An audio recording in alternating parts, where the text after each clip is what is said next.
most of these faces. My name is Kim Simmons, and I'm the practice manager here at Mind and Body Solutions. We're so excited to learn more about fasting. I know I am excited. I've got my pen and paper. So I want to introduce one of our practitioners, Michelle Fisher, and she is going to be presenting tonight. So everything that we need to know about fasting, and so I'm sure you're going to have a lot of questions that she'll help you answer, and I look forward to learning all this information. All right. And I want to introduce our other practitioner here, Debbie. Hello. And Dr. Serge is not here, so he's here in spirit. First off, I want everyone to write this down. Does everybody have a pen? Does everybody have the little Fasting 101 handout? Right.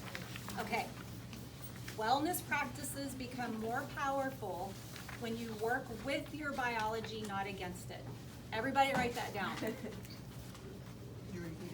Wellness practices become more powerful when you work with your biology, not against it.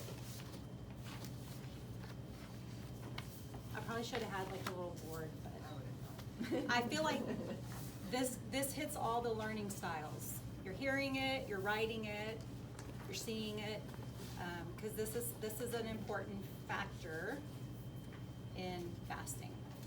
Powerful. It's what? Powerful. Wellness practices become more powerful when you work with your biology, not against it.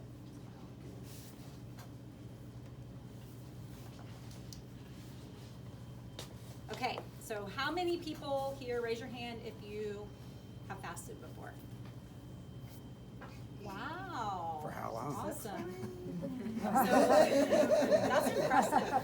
Does 6 So- hours count? Maybe down with these rules. Right, so this is actually about less rules. It looks like a lot of information, but at the end of the day, fasting should be something that you enjoy. Like, it's not supposed to be all these rules. In fact, there's a lot of things that have been changing. Now, a lot of the researchers, the top researchers in fasting, have shown that you can actually do what they have like a fasting mimicking diet. Some of y'all might have heard of that, but where you can do like a bone broth fast. So that will help people to extend their fast. So people that have a hard time, they're like, I could never do a 36-hour, 48-hour, 72-hour fast. There are ways that you can do them now, and they've done the research and seen that having some of these cheaters or training wheels or whatever you want to call it by doing bone broths, whatever, the benefits actually are still good.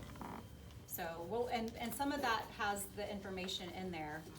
But first, I just want to define fasting, because a lot of people just think, well, if I don't eat for breakfast and I don't eat for dinner, I'm fasting. Yeah, you're fasting, but the therapeutic part of fasting, you're not getting to that point yet, because fasting technically is 13 to 15 hours without food, without juice. So that's another misnomer, because I have people go, well, I fasted and I just had juice. It's like that, you broke your fast. So it's no food, nothing that basically requires your pancreas to release insulin to address glucose. So has anybody ever done like a long fast, like a 72-hour fast? I know you have, yeah. Good. Like in those, you can still have like fats and stuff, because that fat doesn't raise your glucose. So fasting is a deliberate absence of food too.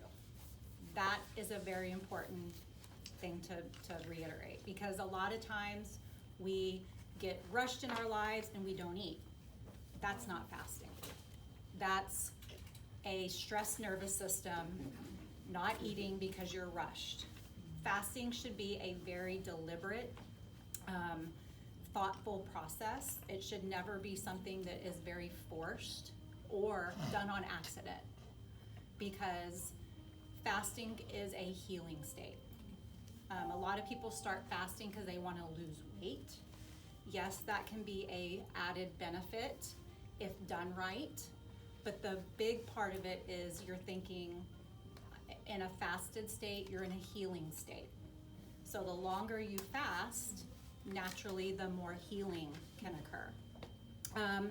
So most people know too, like churches do it, they do it for religious reasons, all kinds of reasons. So it's not just about weight. If you've done the longer fast, you may have experienced some of the, your body physiologically goes through healing, but so does your mind and your soul. Because the food noise that we hear all the time, all day, it disappears. And you start to rely on a different presence to get you through it, or it just changes the way your body's biology is working, and you just feel more spiritual. So that's why a lot of churches do it, because it takes the focus off of food and puts it onto what religious practice that they are doing. So they have already proven that it affects our cells. I don't know if y'all have ever heard of autophagy. That is something, if you don't know, that is where your cells start to kill cells that aren't important. So a lot of people, especially the longer fasts, they do that for like cancer, like stuff like, really, truly, deeply healing. Some protocols even say, if you're in chemo, fasting for 3 days before the chemo, which sounds exhausting, and then doing the chemo in a fasted state. And the progress is better. Another important thing, it's free. Like, everybody wants to pay for all these great biohacks and stuff, but this is free. And then you're also saving money because you're not buying food. I'm kind of going through that a little bit because I'm not following that exactly, but I wanted y'all to have that, what it is and what it isn't. Because that becomes one of the biggest deterrents for people who fast. Yes? I don't have one of those. Okay. Nor I. Does everybody have a little Yes, handout? I do. Okay. Everybody has one? Very good. Okay, so the next thing is the benefits timeline. And this is just gonna be obviously not deep education, but you can see that each, the more you extend your fast, the more healing that you see. So people that do intermittent fasting, that's basically doing less than 17 hours. Because then when you get into the 17-hour, you're getting to the autophagy fasting, which we kind of defined. And then each level, you're just getting deeper and deeper into a healing state. So that's how we should be considering some of the parameters that we decide to fast. Need to consider that. Like, what is my goal? Is my goal weight loss only? Is my goal healing? Is my goal gut health? Is my goal brain health? Because you can see on that sheet that each one has a different effect on the body. So if you're trying to heal from like mood disorder, depression, anxiety, a 48-hour fast can help reset your dopamine and help your brain. And then of course we talked about the immunity boost of like the 3-day, 72 hours. So what happens to your body when you fast? Basically, your body has two different metabolisms. You have a fat-burning metabolism and a sugar-burning metabolism. And this is where you can see the weight loss benefit. So when you're eating food, your body is burning glucose. That's your sugar burner. When you stop eating and your body has kind of blown through those glucose stores, it then starts using fat for energy. And that's when it's gonna go in, and I'm gonna go to my fat areas. It goes in and it starts eating away the fat that it has stored in your body. And we get fat storage when we eat too much sugar. We can get fat storage from toxins. It's not just about food. Because what your body doesn't use, it's storing, and that's where we see things. So I also hate when people think I'm overweight, it's like, no, your body's a genius. Like, it's putting all that excess somewhere, and you can see it. So that means your body can burn it. Mm-hmm. I have a question. Uh-huh. So you say after fasting, you start fat burning? There is a point in But- fasting yeah, when your I glucose. get that, but Yeah. my concern is muscle loss. So So- that has been proven that does not happen in fasting. Oh, okay. Because when you refeed, when you start to eat again, Mm-hmm. there are ways that you eat too, and we're gonna go over that. Okay. Fasting isn't just, I'm not gonna eat, and then I'm gonna eat whatever I want. There are things you need to do to prolong that healing, and there's ways to eat different things for different reasons. Like, if you want to build more muscle, you would break your fast with protein, even the intermittent fasts. And there's a sheet on that too that kind of tells you, based on your goal, what you need to break your fast with. So once your glucose is used up, your body goes in and it starts to eat away the fat, and you move into what they call the fat burner. And this process is called metabolic flexibility. So we want to be metabolically flexible so that when we are eating, our body starts to be less insulin resistant. All those things, because a lot of people use fasting to help them get through insulin resistance. How many here, anybody here insulin resistant? They already know. Yeah, and you can be insulin resistant and be slender.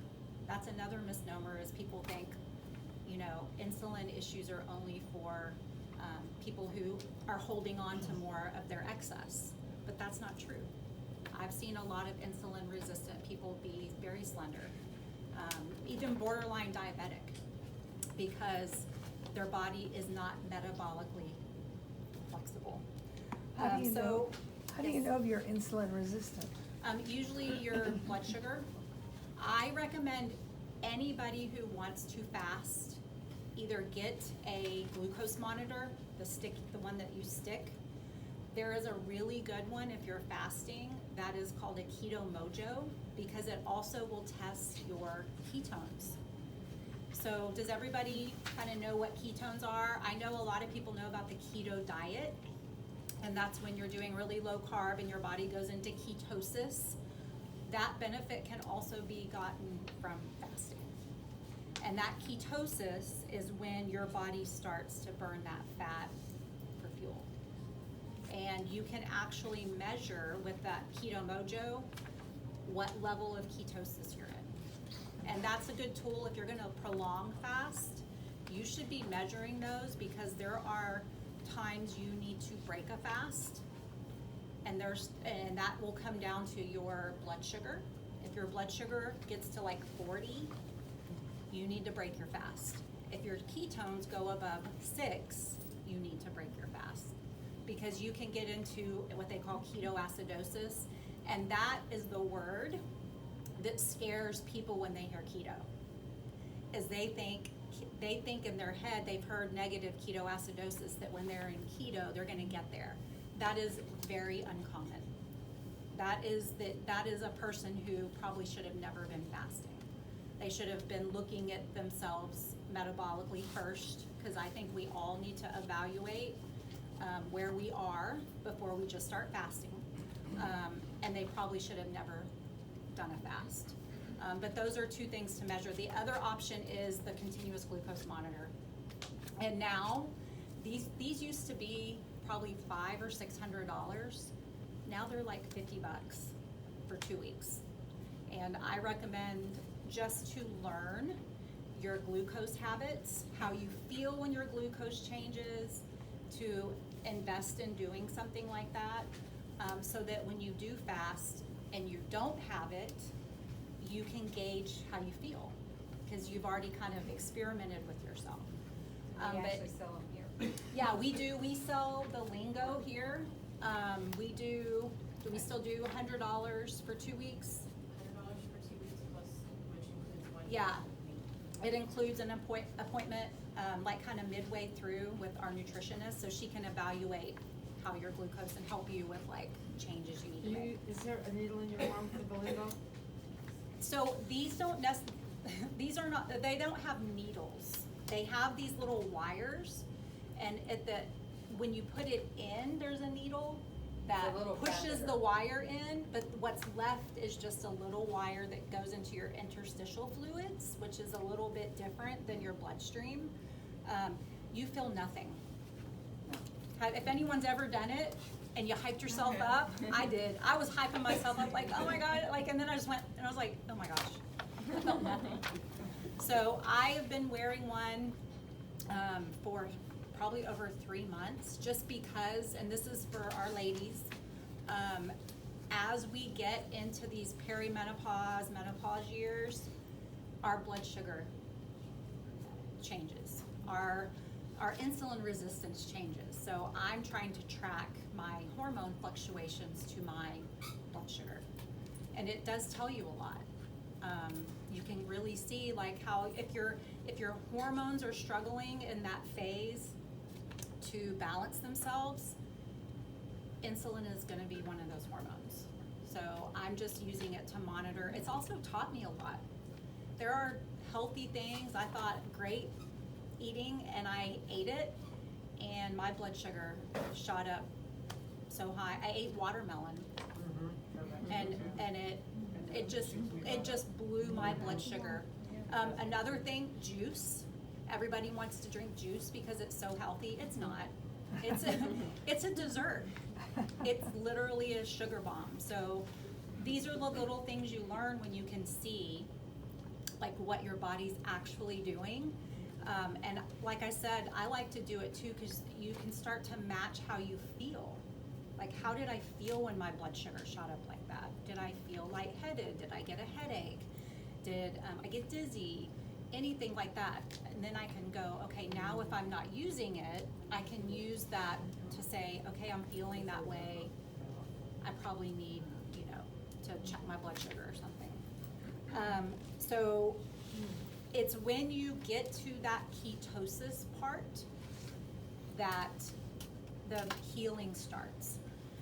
And anyone that's done keto knows that people get what they call the keto flu, and you feel horrible.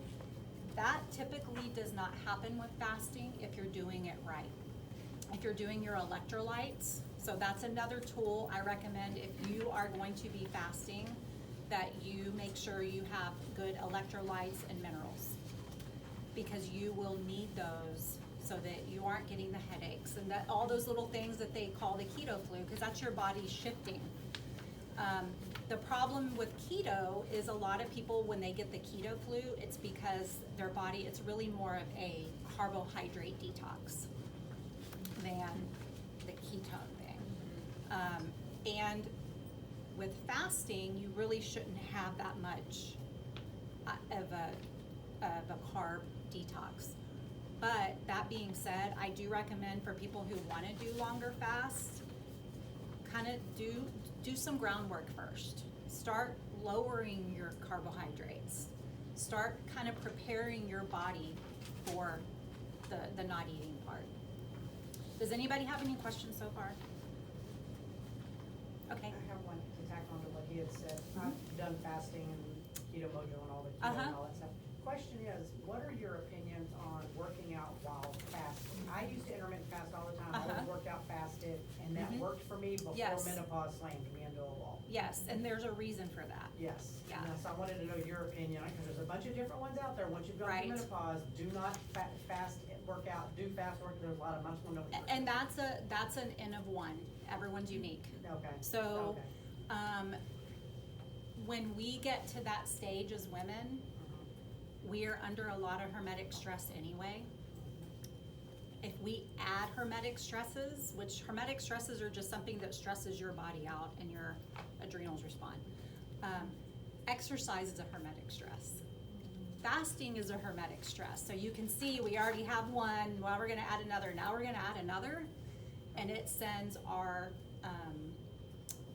cortisol high. And when our cortisol goes up, then our blood sugar goes up. So we have this, now we're starting a metabolic roller coaster. And that's why it didn't work for you. So sometimes you have to take something away. I And- just did my intermittent fasting earlier, like I stopped eating at noon the first day. Instead of Exactly. just doing it at breakfast, I do it until then. Exactly. Yeah, yeah. And that's gonna be something that is in your packet, something we're gonna talk about, cause I'm gonna be passing out a questionnaire. Because fasting needs to work with your rhythms. It needs to work with your circadian rhythm, and that's part of that. Your hormone rhythm, and that's just not female hormone, men too, and then your nervous system rhythm. Everyone has a nervous system rhythm. They're either stress-free, calm, they're in fight or flight, or they're in freeze. And if you're in fight or flight, even in that freeze mode, fasting is not something you should be doing, because you're just adding a lot more stress to your system.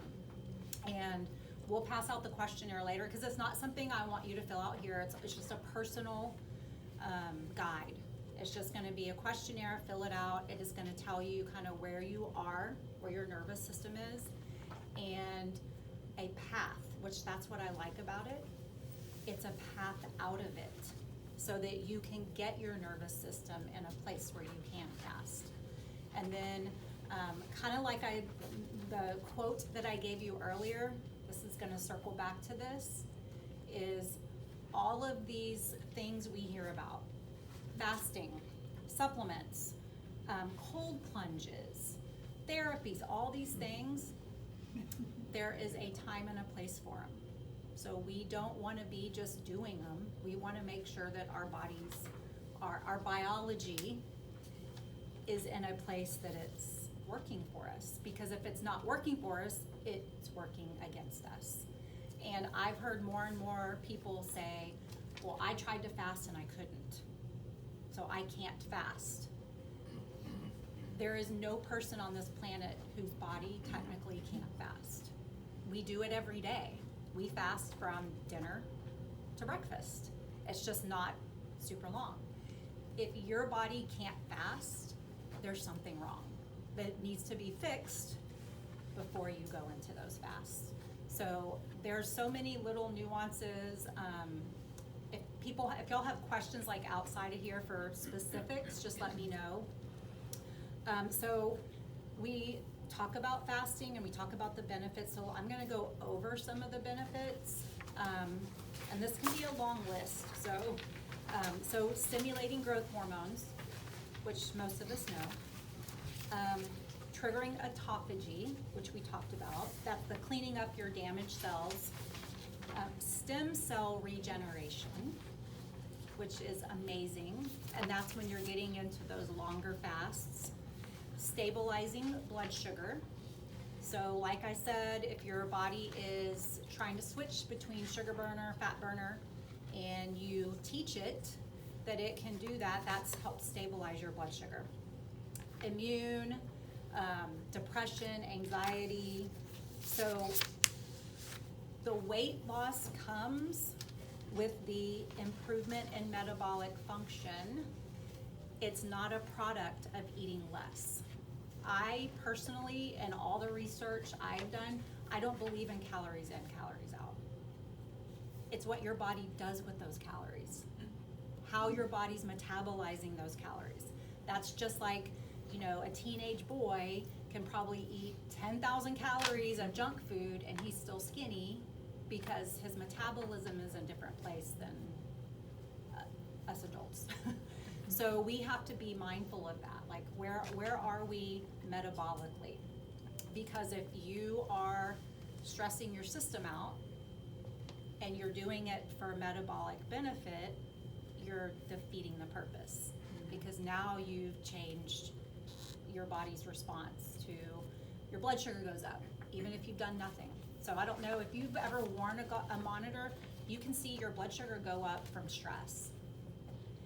Just like you get into a fight with somebody, it shoots up. Argument with your child, shoots up. So you can see what stress, whether it's outside stress or that hermetic stress that I talked about, can do metabolically. You can also have a really good, happy conversation and it can cause your blood. That's sugar right. to go up. That's Because you're right. excited about something. Mhm. So it's not always just a negative thing that can affect the blood Yeah. sugar. And there are therapeutic reasons to use fasting, it just has to be done very carefully. It is used for hormones, like women going through different changes, thyroid conditions, autoimmune conditions, there's even diabetics can fast. You know, I'm saying type 1, because obviously type 2 can. You just have to be very careful and monitor and make sure that you're still eating right. Pain, I have had people that fasted for 3 days and pain improved. Gut issues, that's one of the ones that is on here. The 24-hour is a kind of a gut reset. Hormones, we talked about hormones. Hunger is a hormone. All those things that they're the buzzwords, those are all hormones. So we can help regulate stuff if we're encouraging. GLP-1 gets created in our gut. We have GLP-1 naturally. God gave us that. We just have to reset it. We just have to give our body something it needs to create it. So all those drugs are really not necessary if we want to do the work and help our bodies create it. Okay, so one of the things that is really good that throws people off is how good ketones help your brain, help you think. Does anybody know what BDNF is? I know you do. Brain-derived neurotrophic factor. So it increases that by 400%. Oh, boy. Yeah, that's like fertilizer for your brain. So it's great. There are even drinks, like we sell them here that have ketones in them. What is it, BDNN? BDNF. Yes. And one more time, brain derived. Neurotropic factor. And that's what fasting will Yes. When create. you get to the level, now, it does stimulate at, 17, but when you get to more like 48s, it really kicks in, because that's kind of a brain boost, the 48. And, okay, so that's what we're gonna go over now is these different fasting types. So one, the intermittent, most people think that's what fasting is, it's just intermittent fasting. That is, most people do an average of 12 hours, even without trying, from the time they eat dinner till breakfast. If you are looking to start fasting, or you've gotten stuck with fasting and you wanna start over, but it's hard, I say start small and work your way into the bigs. You're not getting the full benefit of autophagy until you get to like 17 hours. But even a 15, 16-hour fast does amazing things for your body. Can I ask you a question? Mhm. So, when you say start small, you do 16 hours per week and. I would start even smaller. I would start like 13 hours. Cause now Well- you're just talking, eating dinner 30 minutes earlier and breakfast 30 minutes late. It's like anyone can kinda do that. Well, I was thinking 16 hours is, 13 is technically an intermittent fast. okay. 13 to 15 is there is still benefit to it. So that would be for a week and then you go Yeah. on to 16-8 Yep, and then you go on to 2 meals a day? yeah, or however you feel like your body is handling it. You always should be like, okay, this feels easy. So when things feel easy, that's your body's cue, you're ready for the next step. And then my thing is, if that next step feels hard, go back to the one So before. longer fast, so once a week. Yes, one time a week is probably the limit on a 24 to 36-hour fast. And that's even based on a lot of biology. So I don't recommend doing, I think 24 maybe once a week, 36 every few weeks. The 48's probably maybe one a month, maybe one every 2 months, and then the 36, people do those like the 72, people do those like twice a year. There is a newer thing, it's not really new to me, but I think it's becoming more talked about, is the fasting mimicking diet, the alternate day fasting. So those would kind of mess up those schedules a little bit, but, fasting mimicking is starting to really catch on. That's when you are still eating, but you're only eating fat. Like it's very limited in the macros you're eating. So you're still getting the benefits in your body of not eating, but you're not feeling that I can't do this because I'm getting nothing. But not eating carbs, basically, right? Yeah, I think some of the ones I've seen, because there is a company, Prolon, that actually sells a kit. I think there's some carbs in that one.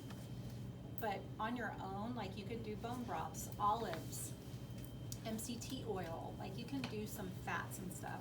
Well, in between the fasting, you need to be no more than 20 carbs a day, am I correct? Everyone's different. You mean when you're not fasting? Right, you still have to get your ketones going. If you wanna do keto and stay in ketosis, yes. You- Well, the ketosis is what heals you, right? Yes, and that's where, people that wanna do keto, if they would rather do keto, I think to me, fasting is cleaner. I'm thinking that you use keto with fasting. I thought that was always the way to do it, You but I have not done can- that. You can, but this is where nuances matter. Women, especially women who are still having menstrual cycles, should never do that. Should never be on keto? Never on keto for a long time. You should be fasting and carb cycling to your menstrual cycle so that your hormones don't tank. What is carb cycling? Like having more carbs during certain times of your cycle, having less certain times, more certain times, and you're kind of moving it.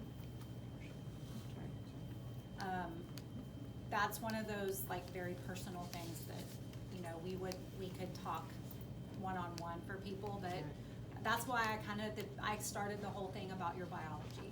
Got it. Because everybody's unique, what they want from it's unique, how their body's going to handle it is unique, and what's going on in your body, like your rhythm. Where are you?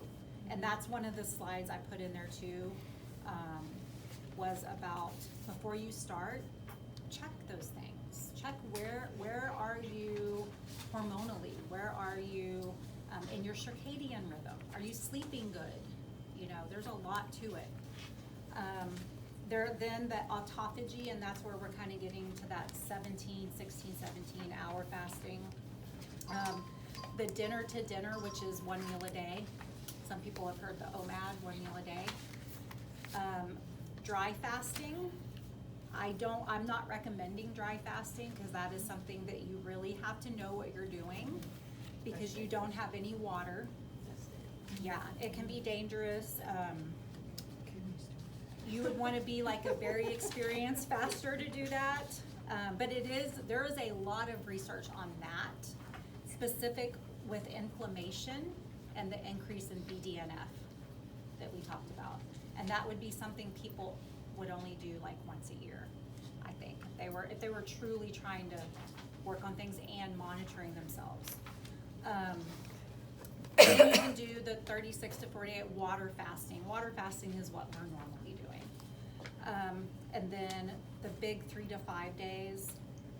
And then we talked about the fasting mimicking, which is kind of a new concept, but it is like a lot of the researchers on fasting are really starting to come out, even ones who that were kind of like me. I was like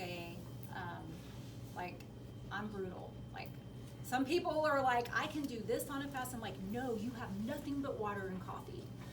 But now they're starting to see that you can do bone broths and stuff. And even starting people with that, doing just a bone broth fast. Before you start fasting, see how your body does. You're still getting benefits, but you're not struggling. Right?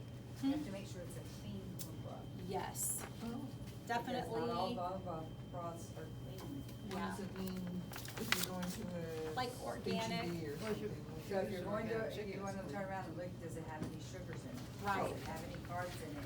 Yes. Because people don't realize that bone broth sometimes has sugar in it. It can have a lot of stuff. So always check your ingredients. So we kind of talked about the, deciding. Hi, sorry. Hi. Oh, you're fine. How to determine,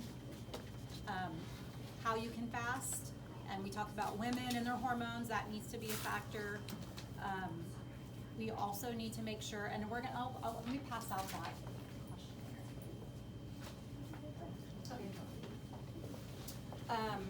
So this is kind of the steps on fasting more.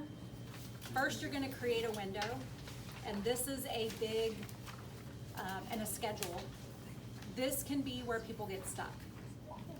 And they can either be stuck because they don't know how to create that window, or they create the same window every day. Doing the same fast every day does not help you at all. You've got to kind of trick your body, and that's why the fasting for menstrual cycled women is so beneficial, because it builds that in. You're changing things up. If you are a postmenopausal woman or a man, you can fast every day, unlike a woman who has menstrual cycles, but you still have to change it up. You've got to throw in days you're not fasting. I learned a weekly fasting schedule where, like, you can do a 3-3-1, and you can change those up week to week, where like 3 days you're doing intermittent fasting, and then 3 days you're doing intermittent fasting with higher carbs, and then 1 day you don't fast. Does it matter if you've had a hysterectomy or not for that? Well, no, so women still have hormone cycles. Right. If you are very in tune with your body, and you can kind of figure out those hormone cycles, like based on symptoms, you can kind of create a schedule. Or for women who are in perimenopause or something where their cycles are erratic, you can do like, day 1 of your cycle is the first day of a month, or you can do moon cycling. Moon cycle? Moon, yeah, to the moon. So the new moon would be day 1, Okay. not full moon. New moon would be day 1. And you can just create a 30-day cycle from that. And it's very helpful to have like a calendar, because we're gonna talk about hunger in a minute, to create a monthly schedule. That way you know day to day what you're doing, you can build it in. You can put your social events in the calendar first, so you don't plan this 3-day fast when you're having a party at your house. You know, so that's something that we're gonna talk about with the hunger, because that's a really important thing. So, create a fasting window. If you're struggling, you can slowly increase your fasting window. So start small and work your way up. And you can easily work your way up to 24 hours, easier than you think. So always pay attention to how you feel. I talked about the blood sugar and the ketones by test, but a lot of times people think they get a headache or they feel a little dizzy. That means they have to eat.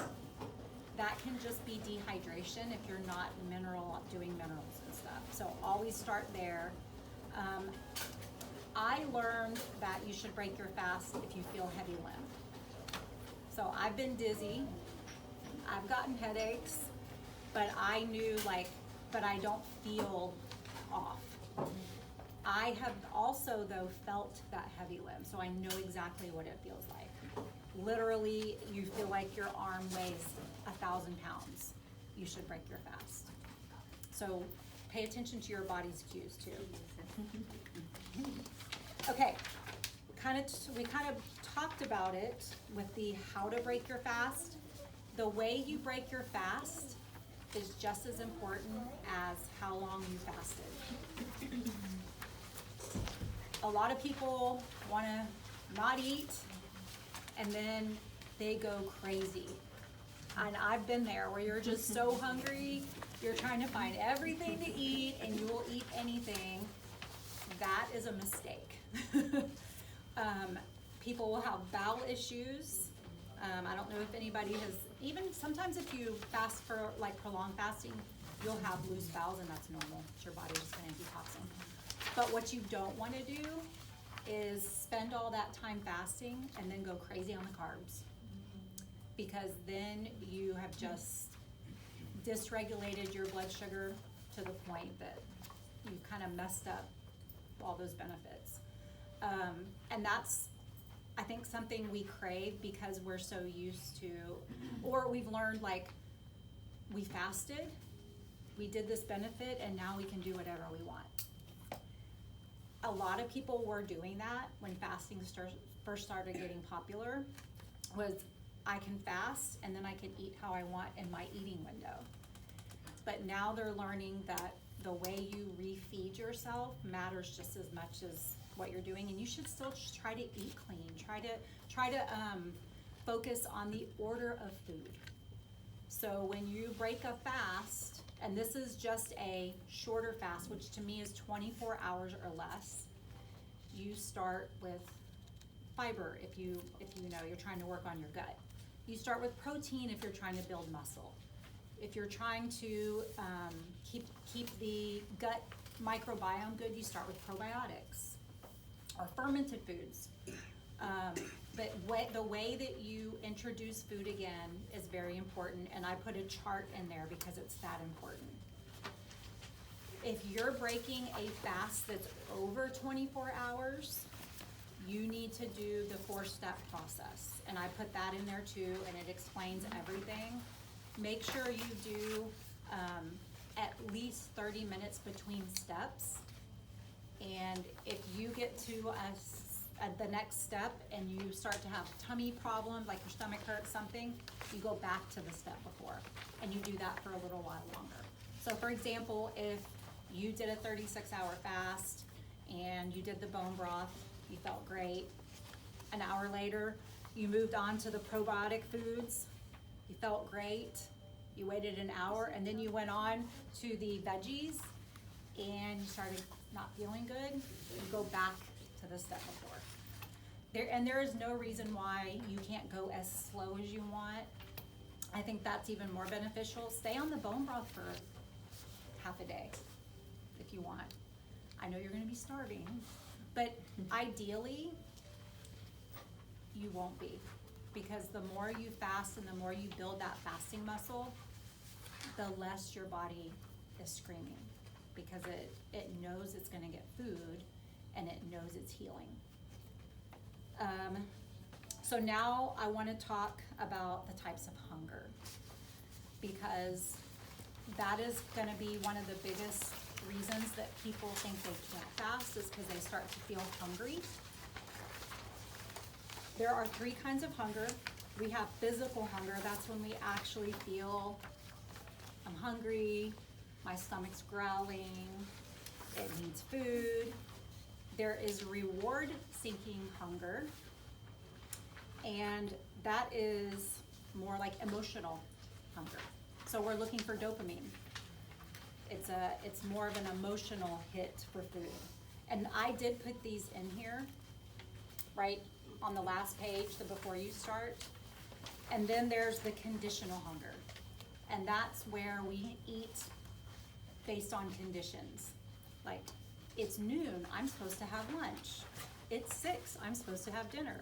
Or it's conditioned in society. Like, it's a meal with a family. It's something that we've conditioned ourselves that we're hungry. Everyone before you fast should look into, like, when you're fasting especially, what hunger am I at? Am I really hungry, or am I hungry because my body's conditioned to eat right now? Or am I hungry because of an emotion? So if you can look at these, learn them, and evaluate, it will help you fast longer. because I do that every time I do a long fast. Cause I'm like, I start to feel hungry, and I'm like, I'm only hungry cause it's lunchtime. I'm really not, I don't have any physical cues. It's all my conditioning. And as you start to learn that, it just gets easier, because then you just don't think about it. Food noise stops, and food noise is a big deal. So I think we kind of talked about how everybody's like, the rules are the rules are the rules.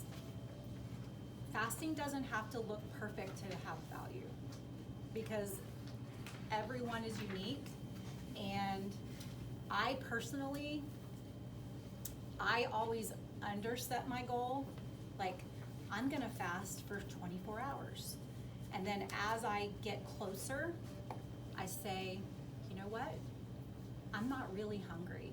I'm hungry right now because it's dinner time. If I can just go home, go to bed, wake up tomorrow, I'll get a 36-hour fast in and I won't even think about it. But if I had eaten dinner, I would still be proud of myself. Like, hey, I did it. Like, I got to my goal or close.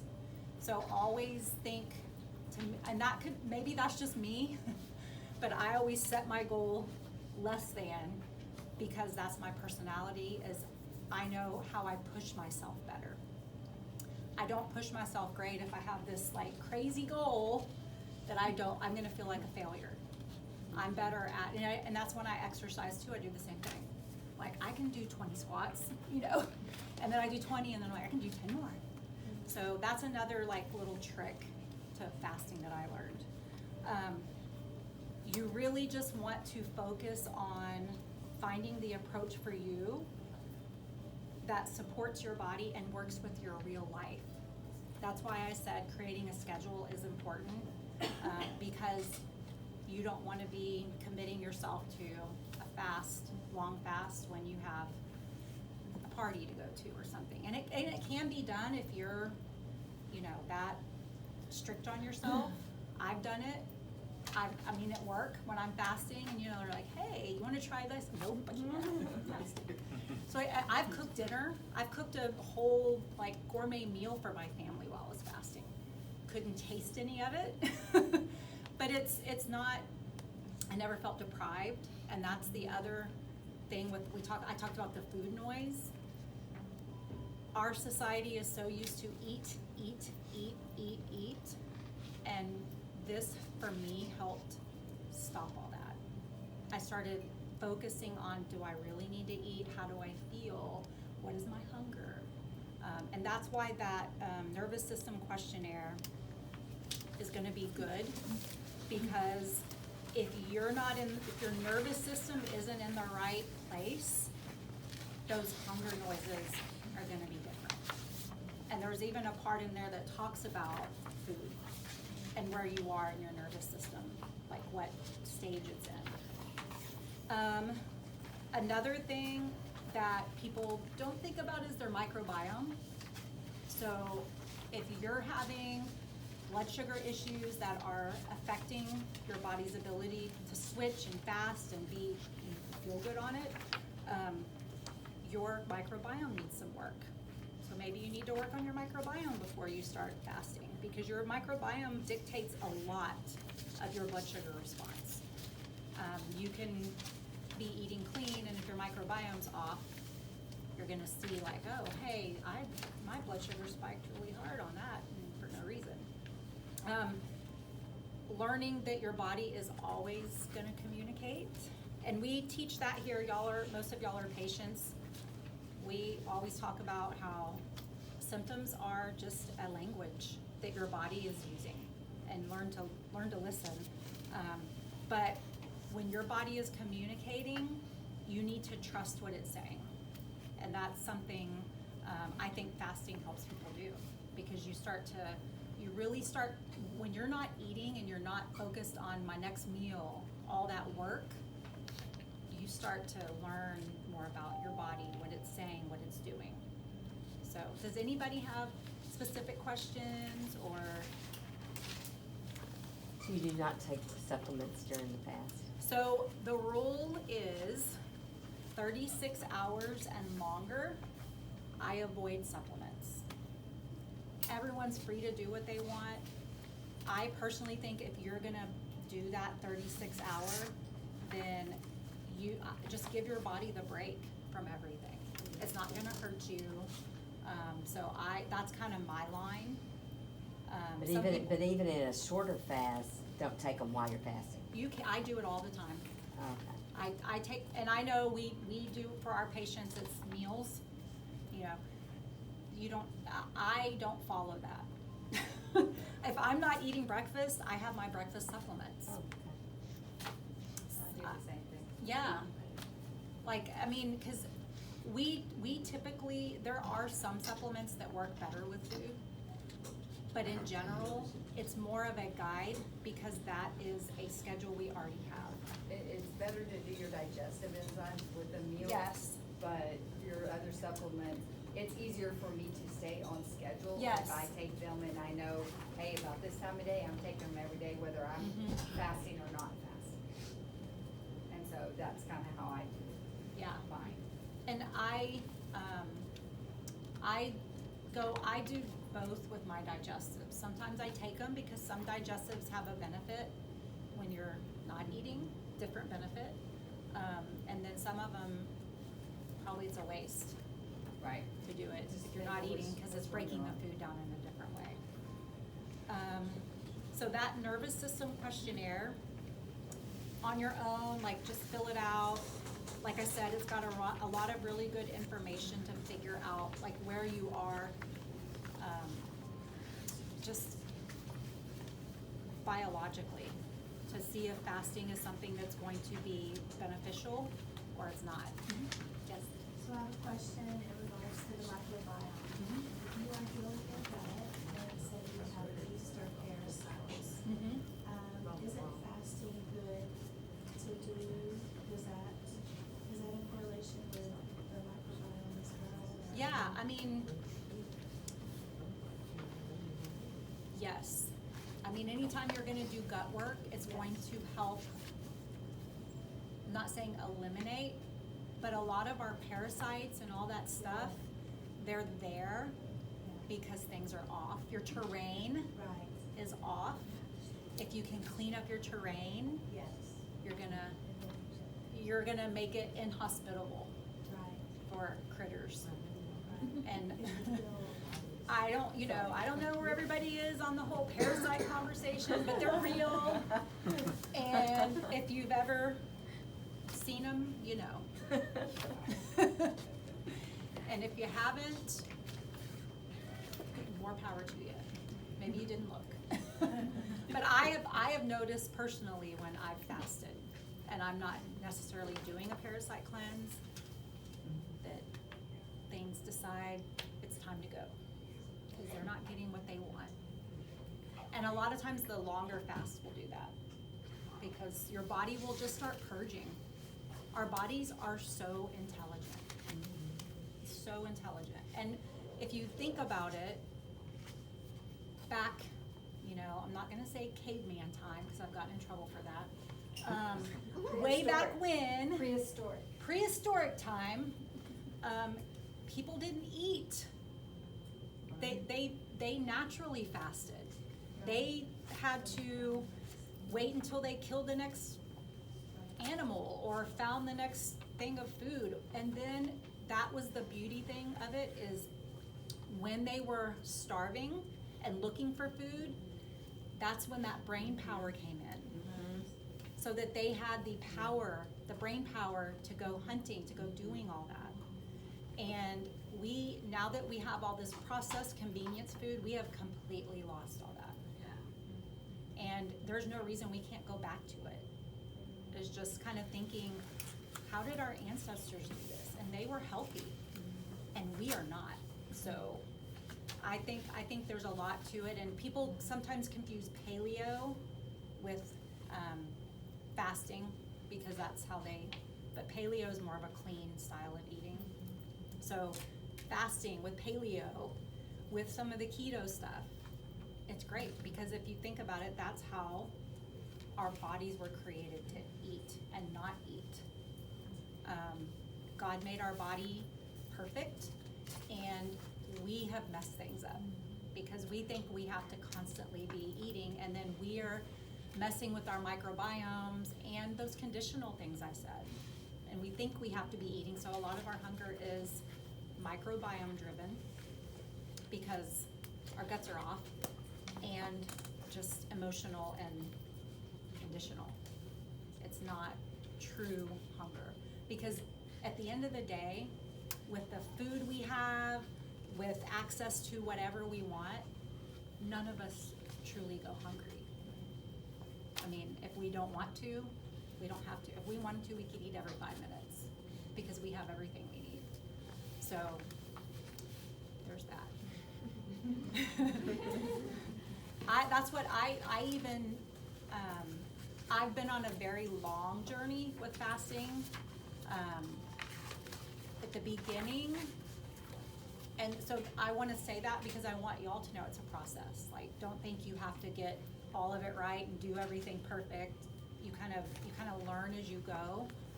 But I learned the biggest thing for me was the food noise. Because I grew up in a home where food was everything. Food was everything. It was every event. It was at breakfast, what are we having for lunch? Like, at lunch, what are we having for dinner? And it was just so much food, and like, that's a very conditioned thing. And then, of course, it was horrible food, because my parents did not eat clean. They didn't eat healthy. They didn't do, in fact, part of the reason that I changed everything is my dad died of diabetes at the age of 63.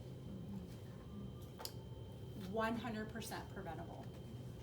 It was type 2 diabetes. He knew he was sick, but he was so addicted to food that it literally killed him.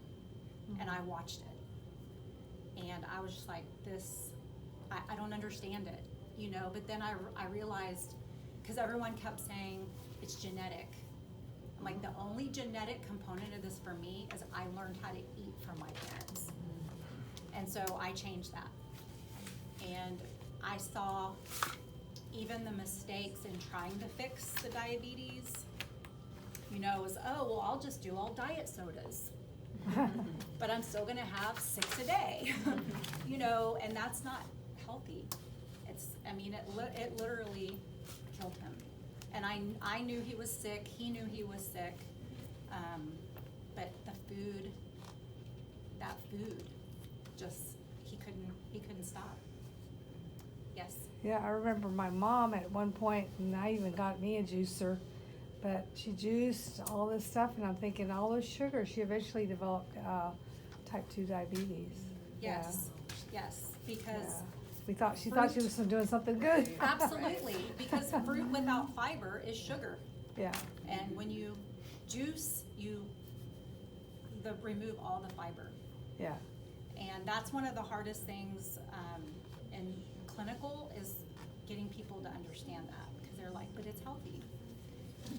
It's like got health benefits, but if you're eating it as a meal, you're eating dessert. Yeah, so it's we talk a lot about food here, but there's a reason. You know, we want people to learn how to eat clean and eat better and not diet. This isn't, I don't believe in the word diet. It's reconditioning your way of eating. Yes? Are we talking about juice that you buy at the store or juices that we? Both. Both. Because at the end of the day, you're just left with the juice. Just left with the sugary goodness Yep. of it. You're whenever you juice it, you're taking away the fiber. That fiber is what buffers the blood sugar spike. That's why when you're diabetic and you're having an episode, they tell you to drink juice, because it goes into your bloodstream like that as sugar. So if it's doing that in that sense, imagine what it's doing to you. You know, just drinking it, you think it's healthy. I'm not against drinking juice, but you should have it. I kind of briefly said the order of food. You want fiber first, then you want protein, fat, and if you're not doing fiber, do protein and fat, and then your carb. And that, to me, that carb is a starchy carb, like a nature's carb, or a dessert. I would have juice as a dessert. So I would eat my meal, I would do everything and consider my glass of orange juice or whatever, which I don't drink, a dessert, because that's what it is. So by So- fiber, you mean fruits and vegetables? Yep. I mean, not fruits, But vegetables. but fruits, I mean, fruit, if you're eating the whole fruit, it does have the fiber. But like the example I gave of the watermelon, I ate that as a whole fruit with the fiber. My mistake was having it on an empty stomach. I should have had protein and fat first, and then had my watermelon as a dessert, because certain fruits are higher in sugar. So that, there's a lot to it. Everyone just, oh, all fruit is great, but there are tiers to the amount of sugar and how much of that fruit you should be eating. When you say fat, what would, would you consider, are avocados fat? Avocados are great, yeah. I do that. I do MCT oil sometimes. Okay. Like, I love beef fat, Beef like fat, it's- tallow. Really? Tallow's Okay. great. Most people are gonna intend to eat their fat in the meat too, in their protein, so it really just depends. Like if I'm salads, I'll put olive oil on them just for my fat, or I'll do an avocado with breaking my fast. We talked about breaking your fast in different ways. I used to do an avocado with sauerkraut, pumpkin seeds, and olive oil to break my fast. It's really yummy, just saying.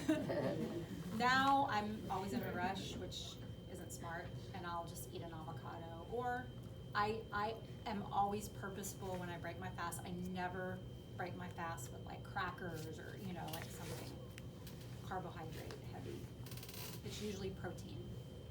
And as we get older, breaking your fast with protein is more important, because you want to build your protein. We probably don't get enough protein, and that helps you. You should do like 20 to 40 grams of protein when you break your fast. Yeah, I know. And then I have had questions about how often should you eat in your eating window, because people are like, how am I gonna fit, all that protein into my 6-hour eating window? And the answer is eat as much as you want, but you want to be paying attention to the hunger. Like, am I really hungry, or am I just conditioned hungry? But then trying to get your protein in. But the thing is, you shouldn't be fasting that way every day, so you can make up for the protein later. And that's where the fasting variations are really important, is not doing the same fast day after day. You need to throw in different hours, throw in a day. You're throwing your body for a loop. Like, hey, don't get used to this, because I'm gonna eat today. Another thing that I'm just kind of thinking of things that I had to work through was I got to a point where I never wanted to eat breakfast. I was never hungry for breakfast, and I'm still cycling, and that was a huge mistake. Was I skipped breakfast every day because I wasn't hungry. And there are times in your cycle that you have to eat, and the big thing, because in my brain I'm like, I have to eat a meal. You don't have to eat a meal, you just have to break your fast. So that took, for some reason, that took me forever. Like, I would have to tell myself, you don't have to have bacon and eggs and avocado, you can just have some bone broth and you're fine. So another thing for some of us, like, make sure you're paying attention to your hormones. Any other questions? Nope, all right. Go ahead. Is this video going to be recorded and put out on the website? I guess so. We can put it on school. On school? On school, okay. app, yeah. Yeah, so you can go back. Oh, Well, I have some people that ask about Oh, it. good, yeah, yeah. Yeah. Did you have a question? Yes, and this might be a little TMI, but I'm in healthcare and there's no such thing. I feel like I've done a lot of TMI today, so. I do like doing 36-hour fasting a lot, Mhm. but I get constipated, like, whenever I fast, like, what's a good, Are you doing electrolytes? I do like mineral water, like, When you're doing More? that long, you need to make sure you're doing more. And you also shouldn't probably be doing that. How frequently are you doing? not frequent, twice a month, 3 times a month, maybe? Yeah. That might, like, fill out that questionnaire Okay. and see if that, but I mean, if you're not eating, your body is not going to have the volume of stool, but if you think about it, bowels are a detox. Your body is still detoxing, so things still need to go out. So you still wanna kinda be having a little bit. Yeah, they're like, Yes, I just wanted to say, this doesn't have anything to do with fasting, okay, but I work in a hot shop and have some guys work for the, like Topo Loco, the mineral water. yeah. Topo So I Chico? started, huh? Topo Topo Chico. Chico, Yeah. yeah. I used to buy it by the case, like cases of it. Yeah, And I found out that when I drank that stuff, I get constipated. I went, interesting. what the Maybe it's heck? the bubbles? Yeah, that's. I don't know. I had to quit drinking it. Yeah. I can take electrolytes of different kind. It doesn't bother me. Yeah, But I for bet it's so- the But carbonation. for some reason, that stuff constipated me. So I said, Yeah. no more. I'm quit. Carbonation does have effects on your gut. Yeah. So that may be it. I always wondered It could be, why. it could have been, hurting the microbes. Yeah. I have no idea. She said that and oh yeah, I Right. remember that. Yeah. All right, any other questions? Okay, questionnaire is yours, fill it out, figure out, there's a lot of really good stuff on the back, like I said, about